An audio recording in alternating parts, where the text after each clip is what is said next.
Saudações a todos, sejam bem-vindos a mais um vídeo do canal. E o tema do vídeo de agora é uma reação a uma fala do canal Parabólica a respeito de uma notícia que saiu recentemente, segundo a qual os iranianos estariam agora eliminando soldados dos Estados Unidos, soldados em campo. Não mais apenas ataques indiretos com drones ou coisas assim. E que é uma coisa que pode escalar esse conflito ainda mais. Vamos ver quais são as informações a respeito. Mas antes eu quero pedir a todos que curtam o vídeo se gostarem dele, se inscrevam no canal caso ainda não sejam inscritos, compartilhem o material com os amigos e sem mais delongas, vamos começar. Cada vez mais sem limite a guerra entre Irã e Estados Unidos. Cada dia que passa temos dados novos, questões novas, mais ataques, tudo do ponto de vista negativo, infelizmente. Essa noite a gente teve mais ataques dos Estados Unidos, eu vou mostrar para vocês. O Irã responde e avisa que matou oficiais dos Estados Unidos na Jordânia. Eu vou explicar tudo isso para vocês. A pressão que a China está recebendo para poder influenciar o Irã, e também os Estados Unidos, em reportagem exclusiva do The Washington Post, está realmente precisando de arsenal balístico, tá bom? A gente vai falar sobre esses assuntos e também sobre Ucrânia e Rússia, porque a Rússia fez um grande ataque na Ucrânia, regiões de Kiev e outras cidades também próximas, inclusive da Polônia, e aumenta a tensão mundial cada vez mais, tá bom? Então, curte esse vídeo que vocês ajudam muito o nosso conteúdo sempre continuar crescendo. E eu agradeço de coração todo o apoio que vocês dão pra gente. Então vamos lá, renovar aqui o nosso mapinha sobre os ataques que aconteceram essa noite. O Donald Trump, ele disse que iria atacar o Irã. Tem algumas questões, o porquê que o Donald Trump e os Estados Unidos voltaram a atacar depois de uma pausa aí, de 2 dias, né? Que é justamente a pausa para tentar baixar o preço de petróleo, para poder se reorganizar. Uma delas foi a questão do ataque, né, dos 2 navios petroleiros que pegaram fogo em Damiat, que é no Mar Mediterrâneo, que até agora a gente não tem confirmação de quem foi que atacou. E foi sobre isso que a gente falou no vídeo anterior a esse, sobre esse ataque do Egito, que até agora a gente não sabe exatamente quem perpetrou, mas o mais provável é que tenha sido o Irã ou então algum dos seus grupos aliados, porque o Egito é um dos poucos países no Oriente Médio, um dos poucos países árabes que reconhecem o Estado de Israel como legítimo. E o Estado de Israel é inimigo do Irã, então faz sentido.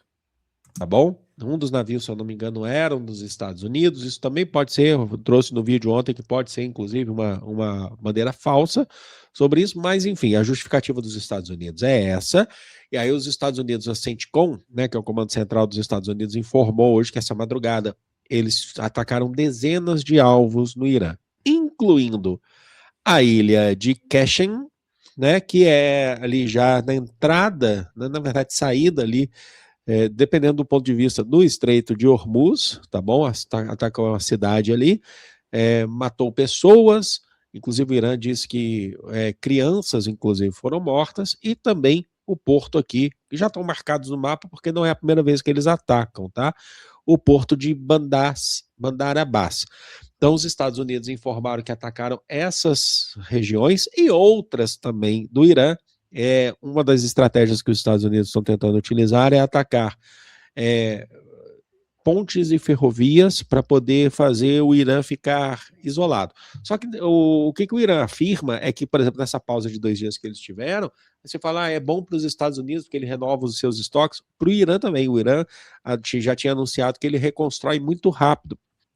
E ainda, com essa perspectiva do Irã ter comprado, inclusive, antiaéreas portáteis da China, o Irã acaba melhorando a sua estratégia para poder responder e derrubar, né, os mísseis e caças dos Estados Unidos. Então, a gente tem que entender sobre isso aí, é que a missão do Irã, ela é mais fácil que a missão dos Estados Unidos. Os Estados Unidos têm que subjugar todo um povo, subjugar um território, esmagar a sua determinação de combate enquanto os iranianos têm simplesmente que defender o seu território, que é uma coisa que eles já têm feito bem e brilhantemente. E é por isso que essa guerra acaba sendo tão complicada. Desculpem, deixa eu silenciar aqui.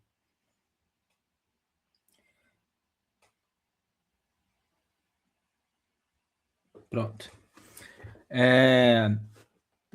Acaba que a missão do Irã acaba sendo mais fácil, acaba sendo mais tranquila, e isso acaba promovendo um certo sentido de urgência nos Estados Unidos, de avançar com os conflitos direto, de avançar com os conflitos de forma mais célere, para que eles possam alcançar os seus objetivos, para pelo menos abrir negociações. Porque está cada vez mais na cara que derrotar os iranianos eles não vão.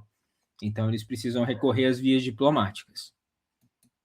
Aqui só trouxe alguns pontos para vocês dos Estados Unidos, falando que atacaram, que mataram pessoas. Do lado do Irã, o número de mortos é bem maior realmente, até mesmo porque os Estados Unidos não estão ali na Ásia Ocidental, no Oriente Médio, e sim bases. O Irã respondeu, e aí alguns pontos aqui que o Irã respondeu, tá bom? O Irã respondeu atacando aqui, ó, deixa eu trazer aqui para vocês, ó, aproximar, o Kuwait, tá bom? Ele respondeu atacando a base de Ali al-Salem, no Kuwait, uma base dos Estados Unidos, nessa região. Inclusive, é importante destacar, o Kuwait diz que uma empresa chinesa foi atingida nesse ponto, né? O Kuwait diz, tá? Não sou eu que estou falando, e que mataram pessoas, funcionários chineses nessa região. E o ponto principal é que o Irã afirmou que atacou aqui na Jordânia, vamos aproximar. Essa fala do Kuwait pode ter sido proposital também, a gente tem que considerar isso. Pode ter sido uma tentativa de fazer com que as relações entre o Irã e a China se deteriorem. Porque se tivesse um ataque ali no seu território com chineses envolvidos, com chineses mortos, isso obviamente causaria um acidente diplomático entre os dois países e iria diminuir esse sentimento de cooperação entre eles. Então, da Jordânia, aqui a base, aqui ó, peraí, deixa eu só trazer aqui para vocês, tá? Essa região aqui da Jordânia, essa base aqui de Azraq, tá bom? Atacou na Jordânia essa base de Azraq, disse que matou oficiais de manutenção, tá, da base, então matou oficiais dos Estados Unidos, tá? E o Donald Trump, que recentemente recebeu os corpos dos outros soldados americanos que foram mortos nessa guerra, que foram mortos por ele, né? Porque foram para essa guerra para poder lutar por algo que não existe, né? Então foram mortos pelo próprio Donald Trump e por Netanyahu. E aí um dos pontos dos Estados Unidos reforçar os ataques ao Irã é essa justificativa, né? Que está tendo que enterrar os corpos dos soldados dos Estados Unidos. E aí o Irã foi e atacou, e o Irã, a mídia iraniana está falando que matou oficiais de manutenção aqui nessa base, tá bom? Dos Estados Unidos, tá bom? A gente vai esperar também a resposta dos Estados Unidos em relação a isso. E disse que esses ataques foram naquela medida, no ponto do olho por olho, dente por dente, lei do talião, né? Por conta dos ataques que os Estados Unidos fizeram, principalmente a ilha de Quechem, que é ali já no Estreito de Hormuz, que também matou pessoas civis. E o objetivo dos Estados Unidos com esses ataques geralmente é enfraquecer a infraestrutura do Irã para dominar, para controlar o Estreito de Hormuz, que ali é a região mais fortemente militarizada do país. Eles têm que dispensar grande parte dos seus esforços de guerra na defesa desse estreito, que é vital para o seu comércio, que é vital para escoamento, aliás, do seu comércio exterior. Então, esses ataques dos Estados Unidos têm como objetivo principalmente enfraquecer essa infraestrutura para permitir que o Estreito de Hormuz seja liberado ou entre para o controle dos Estados Unidos, que vier primeiro. Inclusive, tá bom? Então, cada dia mais a gente tem uma extensão. Reparem que Aqui, ó, se eu posso aqui soltar o mapa, tem vários outros pontos aqui, porque o mapa antigo que eu utilizava já tinha, tá? Você já tinha várias marcações, eu resetei as marcações aqui que estava ficando fora do controle. Mas aqui também já, ó, vocês podem reparar que a gente já tem mais embaixo, já tem vários outros pontos aqui, por exemplo. Inclusive, uma notícia nova aqui pra gente é que o mercado de seguros de Londres, que cuida dos seguros, inclusive das passagens, tá, dos navios cargueiros de vários tipos no Oriente Médio, está muito preocupado com essa guerra, porque a gente já não está mais falando só do Estreito de Hormuz, agora a gente está falando também do Estreito de Bab el-Mandeb, mas não se limitando apenas ao Estreito de Bab el-Mandeb, a gente está falando também do Mar Vermelho como um todo, e teve essa questão do ataque, né, dessa explosão de 2 navios em Damiat.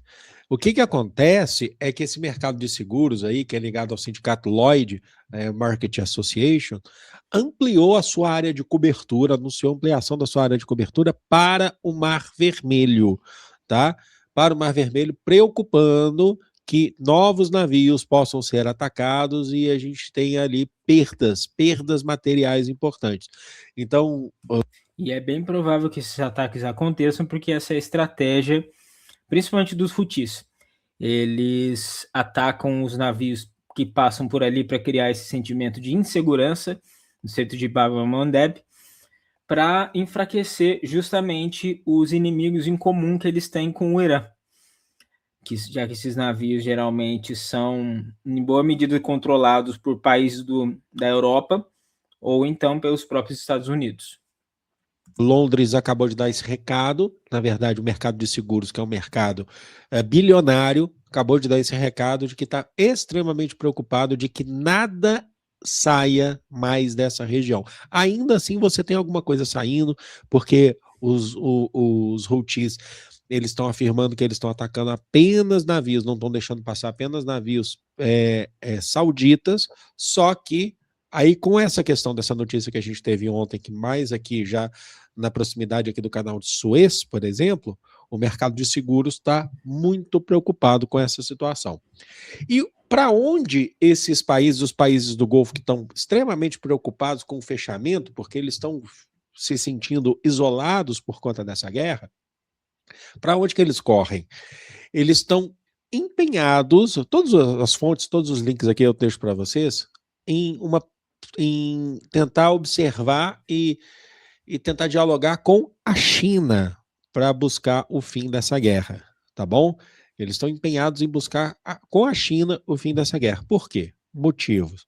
A China é a maior parceira comercial do Irã. Tá aqui a China, tá aqui, tá bom?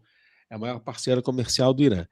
E a China é a maior compradora de petróleo do Irã, certo? E ela tem feito uma pressão ao Irã para poder abrir o Estreito de Hormuz, fazer um processo de diálogo, de abertura para o Estreito, para acabar com essa guerra, porque está prejudicando a economia mundial, incluindo a China. Então, os países do Golfo, ao invés de pressionarem os Estados Unidos, e aqui é um ponto que eu quero falar muito importante para vocês, ao invés de pressionarem os Estados Unidos, que são os agressores dessa guerra, e Israel, eles estão tentando buscar uma saída pela China, para tentar fazer um esforço de paz. O que faz muito sentido na minha cabeça, porque a gente tem que considerar que entre Estados Unidos e China, qual dos dois é o mais ponderado? E especialmente com Donald Trump na presidência dos Estados Unidos. Qual desses dois lados é mais ponderado e poderia servir melhor como um mediador para uma proposta de paz definitiva, uma proposta de paz duradoura, pelo menos? Eu não tenho dúvida nenhuma. Porque os Estados Unidos, eles já sabem que não conseguem e eles também não querem. Eles não querem causar um certo transtorno com o Donald Trump. E ninguém ali quer, porque recebe investimentos dos Estados Unidos e são aliados aos Estados Unidos. Então eles buscam com a China uma tentativa de fazer uma pressão ao Irã para poder acabar com essa guerra e reabrir as vias marítimas do Oriente Médio. Só que tem uma questão importante. A China, ela é contra essa guerra, tá? Ela já avisou, já falou isso várias vezes, inclusive na guerra entre Rússia e Ucrânia. Ela é contra, sim, porém, a China, ela entende também que o Irã tem o seu direito o direito de se defender, porque há uma guerra de agressão dos Estados Unidos e Israel contra o Irã. Então fica complicado. Aí teve uma pergunta no vídeo de ontem, que eu achei uma pergunta legítima e muito sincera, e eu gostaria de trazer aqui para vocês, tá? Eu vou até ler aqui, que eu quero trazer isso para vocês, acho que de uma forma mais, né? Foi uma pergunta feita aqui, ó. Tá? Me desculpem, eu não lembro quem que perguntou, mas eu anotei. Eu sou meio ignorante nesses assuntos, tá? Armandina Conceição, tá? Lembrei, tá? Que tá escrito aqui. Mas acho estranho países árabes apoiarem os Estados Unidos e Israel. Me parece em dar comida para o inimigo que amanhã vai te atacar também. Eu até tinha feito uma resposta rápida aqui, né? Mas eu quero até elaborar melhor essa resposta aqui, que fala assim, ó, então, eu te entendo, mas a questão do capital é maior do que qualquer religião. Os países do Golfo, que são países muçulmanos, que normalmente não deveriam estar apoiando um país que apoia Israel, eles fazem isso porque os Estados Unidos e seus aliados são seus principais consumidores dos hidrocarbonetos que eles exportam, e esses países não têm muito mais o que exportar, até por conta do seu terreno, que geralmente é árido, arenoso, eles não podem fazer nada crescer por lá, e eles também não costumam ter, via de regra, em muita indústria. Mas tem alguns casos, por exemplo, dos Emirados Árabes Unidos, que estão investindo em turismo e no setor de serviços, mas, no geral, o que mantém essas economias de pé é a exportação de petróleo e gás natural.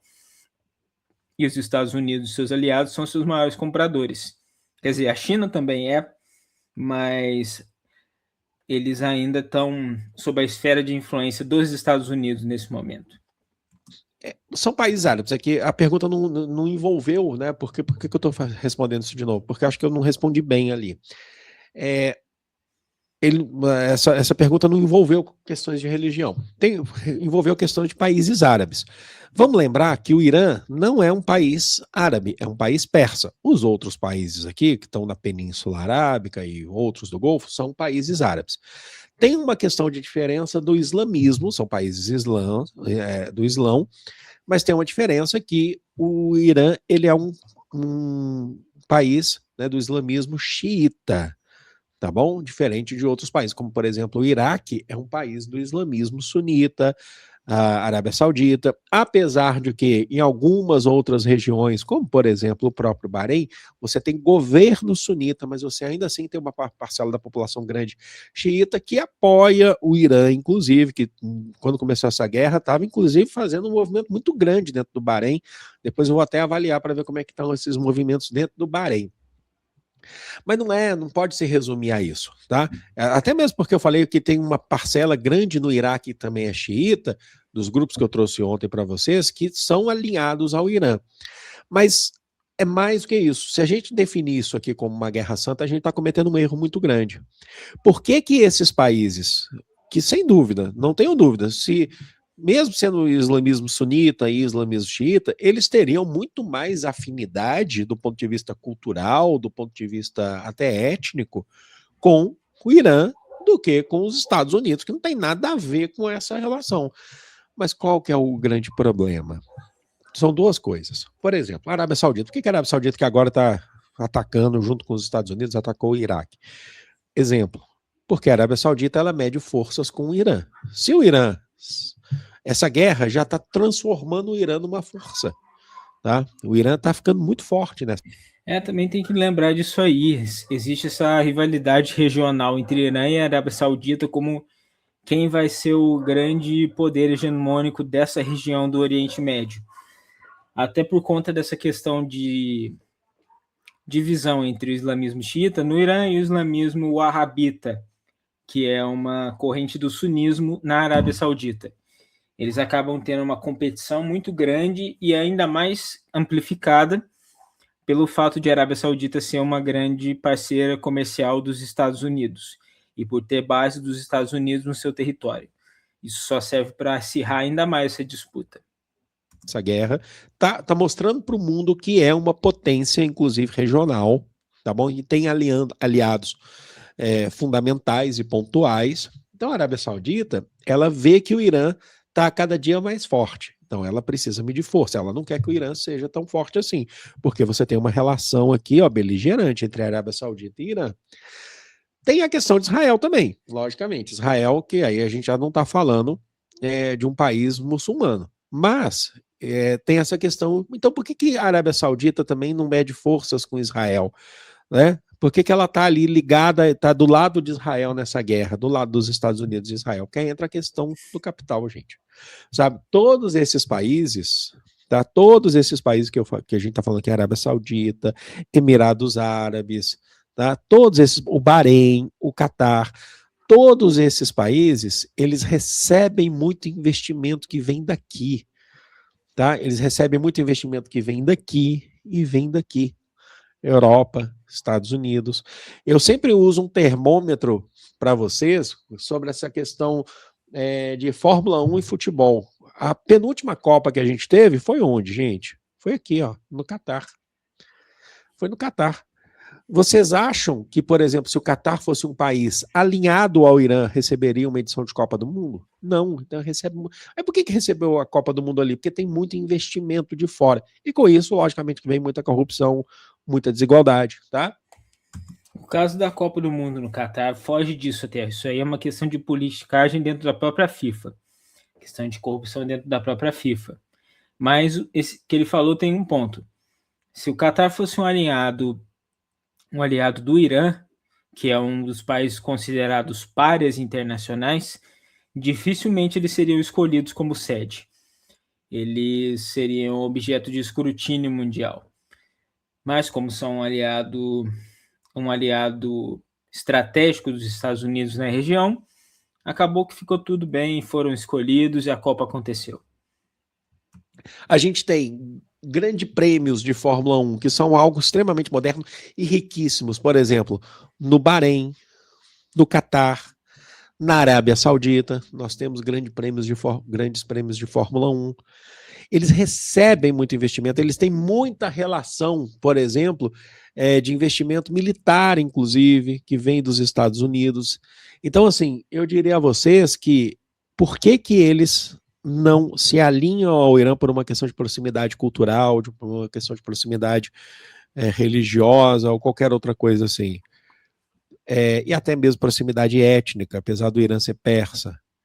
Eles não se alinham por questão beligerante, disputa de hegemonia, e não se alinham principalmente por conta do capital, porque o dinheiro e o recurso fala mais alto, compreenderam? É isso. Ainda vou ficar aqui no mapa para poder trazer mais uma outra questão para vocês, uma reportagem agora exclusiva que vem lá do The Washington Post, falando que o Peter Hegseth, no mês passado, importante isso, tem reunido com as empresas do Vale do Silício nos Estados Unidos para pedir apoio e pedir para que eles reforcem a construção e a criação de tecnologia militar, visto que os Estados Unidos estão ficando escassos, tá? Tá tendo uma escassez de tecnologia militar de mísseis por conta da guerra no Irã. Então há uma pressão, tá? Eu deixo o link aqui na descrição para vocês da reportagem exclusiva do The Washington Post. E ele disse, isso foi no final de junho agora, que ele reuniu com executivos do Vale do Silício e vários ex-executivos do Vale do Silício estão extremamente ligados ao governo dos Estados Unidos atualmente, para poder ter saídas de tecnologia para a guerra. Uma das questões importantes aqui é que eles perceberam, por exemplo, aquela questão que a gente fala desde o começo dessa guerra, que o Irã ele consegue ter uma tecnologia avançada, porém de um custo mais baixo para poder... E essa que é a questão, eles estão se dando conta, alguns já se deram desde o começo, que o Irã tem uma indústria muito mais eficiente, de indústria bélica, muito mais eficiente, que é herdada em boa parte da mentalidade de produção da Rússia. O Irã recebeu muito dessa tecnologia vindo da Rússia, que eles já são acostumados, desde os tempos da União Soviética, a pensar soluções para as suas demandas tecnológicas militares de uma forma que seja mais eficiente, menos custosa. E como a Rússia é uma aliada do Irã, e como os Estados Unidos estavam enviando uma ajuda de guerra substancial à Ucrânia, os russos acabaram dando troco, fazendo essa transferência de tecnologia para o Irã, com a qual eles conseguem construir tecnologias competentes, modernas e ao mesmo tempo mais baratas do que o Ocidente. Vide os drones que eles estão usando, que são drones considerados de custo bem baixo, mas que ainda assim são eficientes. De retalhar os Estados Unidos, né? Então, por exemplo, o Irã agora está comprando, segundo a Reuters, né? Está comprando essas antiaéreas portáteis da China, mas os drones iranianos ficaram muito famosos nessa guerra, porque são feitos a um baixo custo e conseguem fazer um estrago muito grande.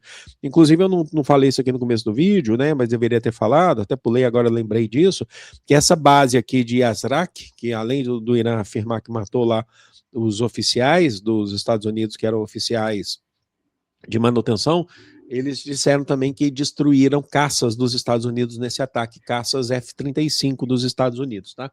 Então você tem essa questão da necessidade, tá muito nítido pra gente, muito evidente que a guerra vai desgastando de todos os lados, tá? Aqui eu não tô falando, o Irã tá ótimo na guerra, não, tá desgastando de todos os lados, só que os Estados Unidos, eles estão vivenciando. Não é que o Irã não fique desgastado, é claro que ele fica. A questão é que ele está se mostrando muito mais resiliente do que muitos apontavam ou imaginavam antes do início da guerra. Eles achavam que os iranianos não teriam nenhuma chance de resistência contra os Estados Unidos e Israel juntos. Mas eles estão mostrando que eles têm e que eles ainda estão longe de um ponto de ruptura. E é por isso que os Estados Unidos estão tentando encontrar um caminho para procurar por uma solução pacífica para o fim da guerra. Porque quebrar o país não está sendo possível. Algo que eles raramente não vivenciam, não, porque eles já perderam várias guerras ao longo aí do século XX, tá? E XXI também. Vietnã, Afeganistão, Baía dos Porcos, eu sempre cito aqui. Mas Iraque também, tá? Se você pensar no todo, eles perderam. Só que para a propaganda mundial, eles nunca perdem, né? Mas tá ficando evidente, principalmente por conta da questão de redes sociais, de fontes alternativas, e eu me incluo nisso, acho que é importante o papel que a gente faz aqui para poder informar, e de uma maneira crítica, inclusive anti-imperialista, tá? E nada fora da realidade, o que está acontecendo, tá bom? Bom, por que eu fiquei no mapa? Porque agora a gente vai para Ucrânia e Rússia. A Rússia renovou seus ataques à Ucrânia, ataques pesados à Ucrânia aqui, em duas regiões importantes. A primeira é Kiev, né, a capital da Ucrânia. A Rússia tem atacado cada vez mais Kiev e também fez ataques em Lviv. Não é a primeira vez que a Rússia ataca Lviv. No começo dessa guerra, do começo para o meio, a Rússia já tinha atacado Lviv, que é mais ali a oeste, né, de Kiev, e muito próximo da fronteira com a Ucrânia. O Zelensky disse que ele quis dizer muito perto da fronteira com a Polônia. E isso é relevante porque a Polônia é um país que faz parte da zona do euro. E, se não me engano, faz parte da OTAN também. E qualquer ataque russo numa cidade tão próxima a essa fronteira pode ser visto como uma espécie de provocação pelo Ocidente, o que pode escalar ainda mais uma guerra que já vem se arrastando desde 2022 e não parece que vai terminar. Não parece que ela termina nunca. Dezenas de pessoas ficaram feridas e 8 pessoas morreram, incluindo uma criança, segundo a Ucrânia, tá? E aí, o próprio Ministério das Relações Exteriores da Ucrânia disse que eles conseguiram abater, que foram, até passar o número aqui para vocês, que é a Ucrânia que passou isso, tá? Que a Rússia lançou cerca de 70 mísseis nessa renovação de ataque e 280 drones. Muitos deles foram interceptados, mas vários outros caíram, tá? Em território. E o Ministério das Relações Exteriores da Ucrânia diz que mísseis russos passaram, né, para poder fazer o retorno aqui, passaram da fronteira e invadiram o espaço aéreo da Polônia. Não é a primeira vez que eles acusam isso, e a Força Aérea da Polônia foi acionada, né, a Polônia, membro da OTAN, da Organização do Tratado do Atlântico Norte, talvez uma das, aí, das maiores incentivadoras da Ucrânia nessa guerra, e que apoia a entrada direta de soldados da OTAN nessa guerra, ficaram sob alerta, tá bom? É outra guerra que realmente está muito difícil de acabar. Eu acho que é até mais difícil do que a guerra entre Irã e Estados Unidos. Não dá para dizer qual que é mais difícil, porque assim, no começo da guerra do Irã a gente achou que iria durar menos, né? Mas está já com quase 6 meses já de guerra. E aqui já 4 anos de guerra, né? Então é complicado mesmo. Mas é isso, gente. Eu espero que vocês tenham gostado desse vídeo. É isso aí, essa foi a análise do Parabólica, do professor Renói, e também a minha contribuição, os meus comentários sobre tudo que foi dito, todas as informações que foram passadas. O que vocês acharam sobre isso? Escrevam aqui embaixo nos comentários, não se esqueçam também de curtir, compartilhar e se inscrever no canal se não forem inscritos ainda. Eu agradeço a todos pela audiência e verei a todos no próximo vídeo do canal. Um abraço e valeu!